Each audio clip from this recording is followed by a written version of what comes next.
Shalom teman-teman, kami dari kelompok 3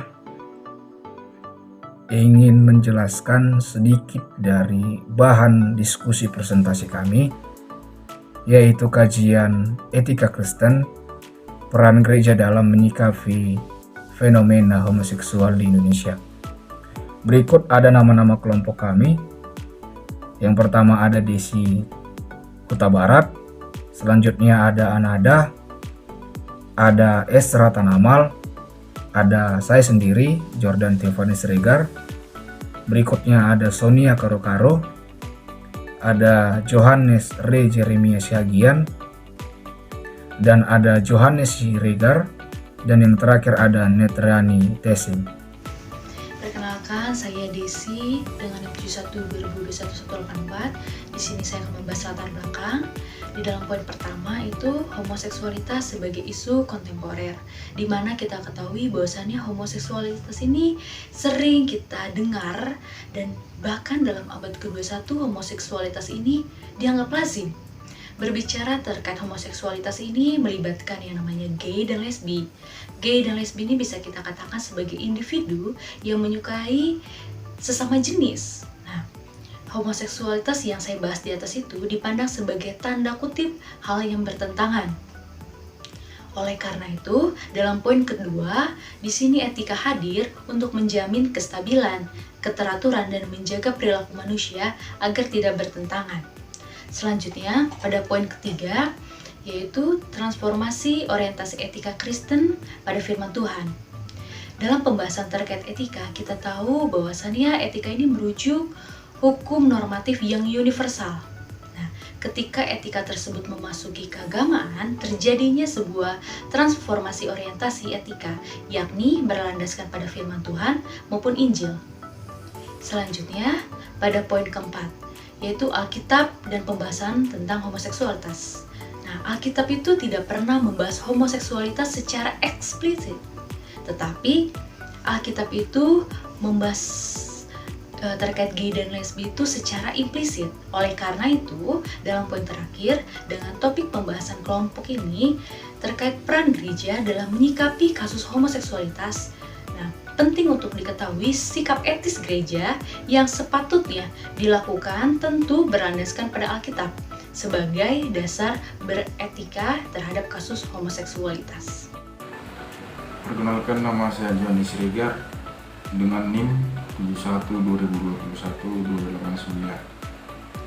Pada kali ini saya akan menjelaskan apa itu homoseksual. Homoseksual adalah istilah untuk mendeskripsikan kecenderungan dorongan umum dalam hubungan seksual dengan individu lain yang berjenis kelamin sama. Homoseksual juga merupakan suatu kecenderungan yang sangat kuat terhadap suatu daya tarik erotis pada seseorang yang berjenis kelamin sama. Nah, dapat disimpulkan bahwa homoseksual itu adalah merujuk pada individu yang memiliki sebuah dorongan impuls, preferensi, perilaku seksual, serta adanya rasa ketertarikan pada sesama jenis kelamin. Selanjutnya ada etika Kristen. Secara etimologi, etika berasal dari bahasa Yunani yang terdiri dari dua kata, yaitu ethos dan etikos. Etikos berarti sifat atau watak dan kebiasaan, sedangkan etikos berarti susila, kelakuan dan perbuatan baik. Etika dalam bahasa Inggris sering diartikan sebagai tingkah laku atau perilaku yang baik. Dari kedua pengertian tersebut, etika sangat berkaitan dengan kebiasaan hidup yang baik, tata hidup yang baik pada diri seseorang atau masyarakat yang harus didukung atau diberi motivasi. Selain itu, etika juga dapat didefinisikan sebagai studi kritis dari moralitas manusia. Nah, moralitas memiliki standar yang harus dijadikan acuan dalam berperilaku sehingga ada dikatakan perilaku baik dan perilaku yang buruk. Sementara itu, etika Kristen adalah etika teosentris atau etik theonom, yang dimana Allah dan karyanya ditempatkan sebagai titik tolak. Etika Kristen menunjukkan perilaku terhadap manusia berdasarkan ajaran atau kehendak Tuhan yang telah ditentukan untuk menjadi baik dan mutlak sebagai dengan naturnya. Oleh karena itu, etika Kristen merupakan kehendak Allah, maka wajib dijalankan oleh semua orang Kristen dan sifatnya mengikat. Menurut Gessler, etika Kristen didasarkan pada kehendak Allah, diperintahkan oleh Allah sendiri sehingga sesuai dengan sifat Allah, dan semua perintah itu ada di dalam Alkitab. Sejalan dengan Gessler, menyatakan bahwa etika Kristen harus dijadikan sebagai pusat teladan dalam bersikap dan bertindak. Sedangkan Doug Howard Mills berpenganggapan bahwa etika Kristen adalah petunjuk atau ide untuk menolong orang Kristen dalam mempraktikkan nilai-nilai iman Kristen. Berdasarkan beberapa pengertian di atas, etika dapat diartikan sebagai pengajaran tentang perilaku dan sikap orang Kristen yang menjadikan Allah sebagai pusat dan Kristus sebagai teladan dalam mempraktikkan nilai-nilai iman, dan Alkitab sebagai dasar dan pedoman. Di sini terdapat salah satu gereja di Indonesia, yakni gereja yang saya samarkan gereja JO. Dia itu mengusahakan sikap etika melalui penerimaan yang penuh pada orang dengan orientasi seksual homoseksual dengan pendekatan pastoral. Gereja yang saya samarkan JO ini tidak mendiskriminasikan jemaatnya yang memiliki penyimpangan seksual tersebut, melainkan setiap individu diberi pengarahan, kunjungan, pelatihan personal, skill, serta terus dilibatkan dalam aktivitas religius guna menciptakan hubungan yang intim dengan Tuhan. Perubahan orientasi seksual ini menjadi harapan tersendiri bagi gereja, meskipun tujuannya sebenarnya adalah menyatakan kasih Allah kepada umatnya itu tanpa terkecuali, yang disebut dengan agape. Perkenalkan, nama saya Johannes Jeremia Sigian dengan NIM 712021-193. Baik, di sini saya akan menjelaskan ada beberapa perbedaan di antara gereja-gereja individual dan dalam gereja-gereja dan opini individual dalam gereja-gereja, yaitu yang pertama, gereja Protestan. Gereja Protestan seperti contohnya Gereja Kristen Protestan Indonesia atau GKPI. Beberapa gereja ini mengambil sikap yang beragam. Beberapa mungkin memiliki pandangan konservatif yang menolak homoseksualitas sebagai pelanggaran terhadap ajaran Alkitab. Sementara yang lain mungkin lebih terbuka terhadap dialog dan inklusivitas. Yang kedua, Gereja Kristen Indonesia atau GKI. Sikap bervariasi tetapi banyak yang cenderung mempertahankan pandangan konservatif yang mengutuk praktik homoseksual sebagai tidak sesuai dengan ajaran Alkitab. Selanjutnya, Gereja Protestan Maluku mengikuti pandangan konservatif, menekankan ajaran Alkitab tentang norma seksual. Kemudian pandangan Gereja Katolik. Gereja Katolik Indonesia. Gereja Katolik secara umum menolak praktik homoseksual sebagai bertentangan dengan ajaran moral Katolik. Mereka memandang homoseksualitas sebagai salah satu bentuk tindakan yang bertentangan dengan desain ilahi. Berikutnya pandangan Gereja Injili. Gereja Injili di Indonesia atau GIDI. Beberapa gereja mungkin mengambil sikap konservatif dan menolak homoseksualitas berdasarkan interpretasi Alkitab mereka. Selanjutnya, gereja-gereja Pantekosta. Gereja Pantekosta di Indonesia atau GPDI. Sikap bervariasi dengan beberapa gereja cenderung mempertahankan pandangan tradisional dan konservatif tentang homoseksualitas. Berikutnya pandangan gereja-gereja ortodoks. Gereja Ortodoks Indonesia. Gereja Ortodoks cenderung mempertahankan pandangan tradisional dan menolak homoseksualitas sebagai pelanggaran terhadap ajaran gereja. Perkenalkan, nama saya Ezra Tanamal, NIM 71-2021-050. Saya akan menjelaskan sikap komunitas Kristen dalam menyikapi isu homoseksualitas. Sebelum kita melihat sikap komunitas Kristen terhadap isu homoseksual, kita perlu memahami dua konsep penting berikut. Yang pertama, orientasi homoseksual, yaitu merupakan pengalaman ketertarikan seseorang terhadap individu sesama jenis. Dan yang kedua yaitu hubungan seksual, ini perbuatan fisik secara seksual yang melibatkan dua individu sesama jenis. Nah, dua konsep penting ini penting untuk kita memahami sikap komunitas Kristen. Sikap yang pertama dalam komunitas Kristen yaitu mereka yang menolak hubungan seksual dengan mendasarkan argumentasi mereka pada hukum alam dan juga kitab suci. Argumentasi hukum alam itu mengemukakan bahwa dari individu dari hubungan homoseksual tidak bisa menghasilkan keturunan. Lalu argumentasi kitab suci itu mereka berangkat dari ayat-ayat kitab suci. Contohnya yang biasa sering digunakan untuk menolak hubungan homoseksual yaitu cerita Sodom dan Gomora. Lalu sikap yang kedua itu mereka juga sama dengan sikap pertama menentang hubungan homoseksual, tetapi pada sikap kedua ini mereka mentoleransi individu yang mempunyai orientasi homoseksual tetapi memilih untuk tidak menikah. Dan sikap yang ketiga yaitu mereka menerima orientasi seksual lainnya, dalam hal ini juga termasuk mereka yang memiliki orientasi homoseksual.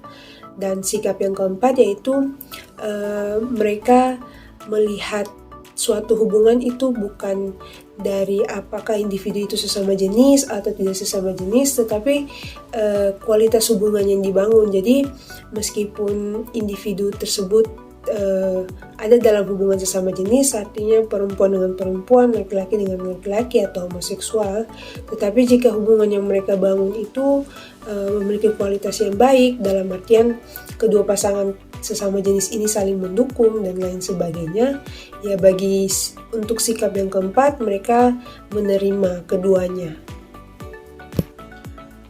Kita akan masuk ke dalam penilaian benar dan salah menurut etika Kristen terkait dengan homoseksualitas ini.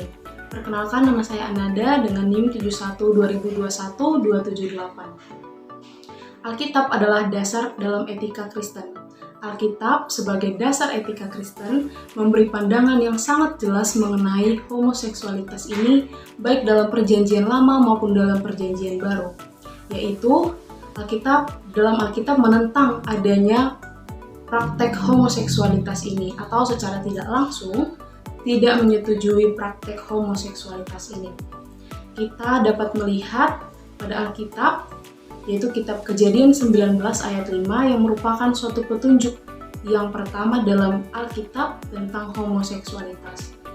Berdasarkan pasal ini diungkapkan bahwa perilaku homoseksualitas sebenarnya sudah lama menjadi kebiasaan umum yang dipraktekkan oleh orang-orang Sodom dan Gomora. Namun pada akhir kisah tentang Sodom dan Gomora ini, seperti kita ketahui, ini adalah menjadi salah satu alasan dari kekejian bangsa itu sehingga Allah murka dan menghancurkan kota itu. Kemudian kita juga bisa melihat dalam kitab Imamat pasal 18 ayat yang ke-22 dan Imamat pasal 20 ayat 13 yang dimana berisikan tentang peringatan atau awasan bagi umat Israel untuk tidak melakukan praktik homoseksualitas seperti yang dilakukan oleh bangsa kafir dan Kanaan. Para teolog homoseksualitas melihat ada dua golongan homoseksual, yakni homoseksual bawaan dan homoseksual kelainan. Homoseksual bawaan ini ialah mereka yang dilahirkan sebagai homoseks dan atau mereka yang memiliki orientasi homoseksual. Namun golongan yang kedua yaitu golongan homoseks kelainan, di mana mereka ialah yang pada awalnya memiliki orientasi heteroseksual tetapi kemudian terseret ke dalam aktivitas homoseksual. Namun Alkitab tidak membagi atau menggolongkan homoseksualitas sebagai bawaan atau kelainan. Alkitab secara jelas melarang karena firman Allah menyatakan bahwa itu adalah salah dan homoseksual itu merupakan dosa. Baik, di sini kita akan masuk dalam argumentasi atas tinjauan etika. Nah, di mana etika sendiri menekankan bahwa sebagai manusia itu harus saling menghormati satu dengan yang lain, termasuk mereka yang gay dan lesbi ini. Nah, di mana mereka percaya bahwa semua orang diciptakan itu menurut gambar dan rupa Allah yang Allah ciptakan sendiri, sehingga pantas dan patut untuk diperlakukan dengan kasih dan penghormatan seperti itu. Dalam etika sendiri ini juga mengedepankan nilai-nilai. Nah, nilai-nilainya seperti belas kasihan dan toleransi. Ada salah satu gereja yang dimana dia menerima gay dan lesbi ini. Mereka menerima bukan berarti membenarkan gay dan lesbi itu, tetapi mereka datang dan hadir untuk melakukan pendekatan dan memberikan wadah kepada orang yang memiliki gangguan dalam homoseksual ini. Nah, mereka melakukan hal ini supaya kaum homoseksual itu bisa terlepas dari keterikatan dosa hubungan seksual dengan sesama jenis tanpa ada paksaan apapun. Nah, kemudian menurut David juga dia mengambil sebuah ayat Alkitab yang mendukung, membantu untuk memberitakan kepada gereja untuk mengajarkan umat manusia agar mereka jangan diskriminasi homoseksual ini. Nah, ada di dalam 1 Timotius 4 ayat 4 sampai 5 itu mengatakan bahwa karena semua yang diciptakan Allah itu baik dan satu pun tak ada yang haram. Nah, ungkapan ini mengartikan berarti setiap anugerah Allah harus diterima dengan penuh rasa syukur dan oleh iman kepada Allah juga. Nah, dari situ manusia juga harus menghargai dan menghormati anugerah Allah itu. Kemudian untuk menyikapi etika Kristen ini, maka berbicara ada dua arah, yakni tentang aturan yang dibuat untuk menjaga kesucian kekristenan. Ini dan bagaimana jemaat atau orang-orang Kristen memandang dan menjalankan etika tersebut. Kemudian yang berikutnya itu dengan perkembangan iman seorang homoseksualitas. Ini sangat membantu dukungan berupa penerimaan terlebih dahulu oleh majelis supaya majelis, pelayan dan jemaat ini bisa mengedukasikan mereka supaya mereka bisa menerima dan mereka bisa kembali ke jalan yang ditentukan dan baik seperti itu. Baik, perkenalkan nama saya Sonia Karo-Karo dengan NIM 712021-254. Di bagian ini saya akan menjelaskan tentang kesimpulan, yang dimana homoseksual diartikan sebagai ketertarikan sebagai suatu individu terhadap individu lain dengan jenis kelamin yang sama, yang kemudian dinyatakan dalam bentuk tindakan. Dalam keagamaan, homoseksual ini sering dilihat sebagai tindakan yang bertentangan dengan kehendak Tuhan dan norma moral. Dan menurut Alkitab juga, homoseksual ini merupakan perbuatan yang tidak benar dan ada hukumnya. Muncullah etika Kristen yang merupakan kehendak Allah, maka wajib dijalankan oleh semua orang Kristen serta sifatnya mempraktekkan nilai-nilai iman Kristen tersebut. Pendekatan etika Kristen terhadap homoseksualitas cenderung melibatkan pandangan kasih, belas kasihan, dan toleransi sambil tetap mempertimbangkan norma-norma moral yang diyakini oleh komunitas Kristen tertentu. Peran gereja dalam menghadapi homoseksualitas ini mencoba untuk memahami dan membuka ruang bagi individu homoseksual tanpa menghakimi dan menjustifikasi mereka, dan gereja juga diharapkan menjadi tempat yang memperluas kasih Allah kepada semua orang tanpa memandang orientasi seksual mereka, sehingga orang merasa diterima dan dihormati dalam komunitas gereja tersebut. Memberikan kepada mereka pelayanan-pelayanan yang ada di gereja, karena ketika mereka melakukan pelayanan tersebut, maka seiring berjalannya waktu mereka akan lupa dengan aib mereka dan juga perbuatan buruk yang telah mereka lakukan. Terima kasih.